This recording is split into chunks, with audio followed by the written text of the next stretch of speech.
না রে, আছে, বলছি নেই এইটা পুরো আগের বেলা একবার আমার দিয়েছিল, পাপারও একবার দিয়েছে। এইটাই নেই। মেয়ের বাড়ি কোথায়? আর ছেলের বাড়ি? এই রে কত পোকা হয়েছে ধনের মধ্যে, এগুলো তো এই মাসের ধনে। কথাতেই আছে না, বামন গেছে ঘর তো নাঙল তুলে ধর। আমার ক্ষেত্রে ঠিক সেটাই ঘটেছে। সো হ্যালো এভরিওয়ান, আমি টুম্পা। আমার নতুন আরও একটা ব্লগে তোমাদের সবাইকে ওয়েলকাম। আশা করছি ওদিকে তোমরা সবাই খুব ভালো আছো, আর এদিকে তোমাদের ভালোবাসার আশীর্বাদে আমরাও কিন্তু এখন অনেক অনেক ভালো আছি। তাহলে চলো ভিডিওটা শুরু করা যাক। আমি জানি রেগুলার তোমাদের ওই আমার বাসি কাজকর্ম মানে ঘর ঝাঁট দেওয়া, ঘর মোছা, বাসন মাজা, কাপড় জামা কাচা, এইগুলো দেখতে দেখতে তোমরা অনেকটাই বোর হয়ে গিয়েছো। কি ঠিক বললাম না ভুল বললাম অবশ্যই করে কিন্তু কমেন্ট বক্সে কমেন্ট করে যেও। আর আমিও না তোমাদের মতো বোরই হয়ে গিয়েছি ওই সমস্ত কাজকর্মগুলো করতে করতে, সত্যি কথা বলতে। তো যাই হোক, দেখো গল্প করতে করতে এদিকে কিন্তু তোমাদের দাদাভাই পুজো সেরে নিল, আর ওদিকে কিন্তু আমি সমস্ত কাজকর্ম সেরে স্নান টান করে দেখো চলে এসেছি রান্নাঘরে।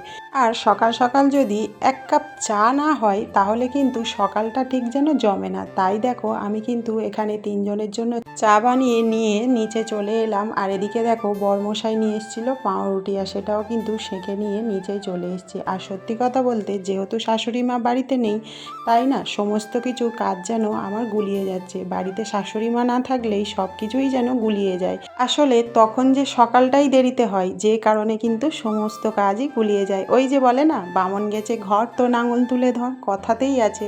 আর সেই কথাটা কিন্তু সত্যি কথা বলতে আমাদের জীবনে কিন্তু ফলেও যায় কিছু কিছু ক্ষেত্রে। তো যাই হোক, দেখো চা টিফিন তো করে নিলাম, আর ওরা দুজনে চলে গেল কিন্তু চুল কাটিং করতে। যেহেতু আজ বিয়ে বাড়ি আছে, তাই চুল কাটিংটা না করলে কিন্তু ভালো লাগবে না। চুলগুলো অনেকটাই বড় হয়ে গিয়েছে, তাই জোর করেই আমি ওদেরকে পাঠিয়ে দিলাম। আর এদিকে দেখো ওরা চলে যাওয়ার পরে আমি কিছুক্ষণ একটু দু একটা রিলস বানিয়ে নিলাম, আর তারপরে কিন্তু দেখো চলে এসেছি দেখো বিছানাটা গুছিয়ে নিতে।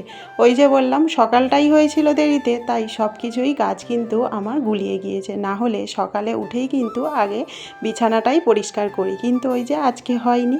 যাই হোক, দেখো সুন্দর করে বিছানাটা তো আগে গুছিয়ে নিলাম, আর তারপর যেহেতু বাড়িতে কেউ নেই তাই একটু নিজে নিজে একটু ঢং করছিলাম, একটু শুচ্ছিলাম, বসছিলাম, কত রকম রঙ্গ করছিলাম আর কি। যাই হোক, আর তারপরে বারান্দায় বসে বসে একটু ফোনটা ঘাঁটলাম।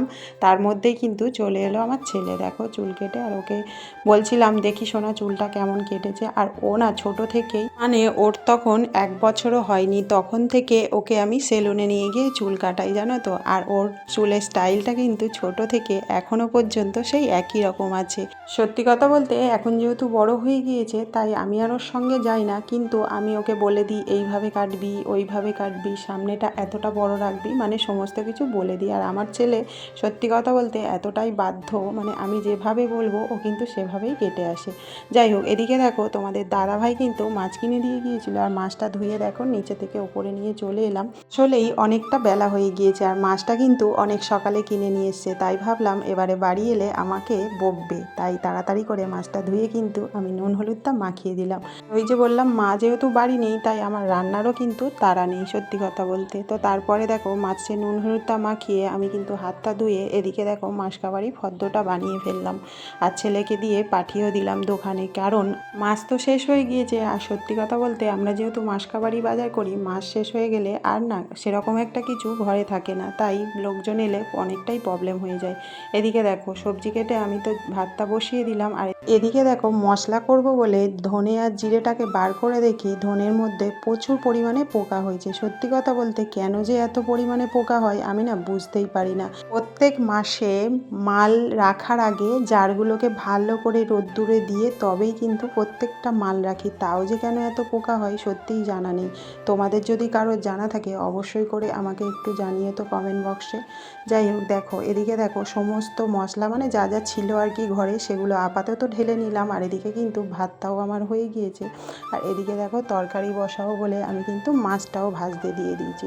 সত্যি কথা বলতে মা যেহেতু নেই আজকের বেশি কিছু আর রান্না করব না, শুধুমাত্র ভাত আর গরম গরম একটু মাছের ঝোল বানাবো বড়ি আলু দিয়ে। যেহেতু আমরা তিনজন খাবো তাই অন্য কিছু আর করিনি। আসলে আমি আর আমার ছেলে সবজি খেতে একদমই পছন্দ করি না, কিন্তু তোমাদের দাদাভাই ভালোবাসে। মা থাকলে করি, কিন্তু তোমাদের দাদাভাইয়ের আবার একটা গুণ ভালো যে ওকে যা দেবে ও না সেটাই ভালোবেসে খায়। যাই হোক, এদিকে দেখো তোমাদের সঙ্গে গল্প করতে করতে রান্না তো আমার কমপ্লিট হয়ে গেল আর সমস্ত কিছু কিন্তু ঘরেতে নিয়ে চলে এসেছি। যাই হোক, আমার এই ভিডিওটা তোমাদের কেমন লাগলো অবশ্যই করে কমেন্ট করতে ভুলো না। দেখা হচ্ছে তোমাদের সঙ্গে পরের ভিডিওতে। টাটা।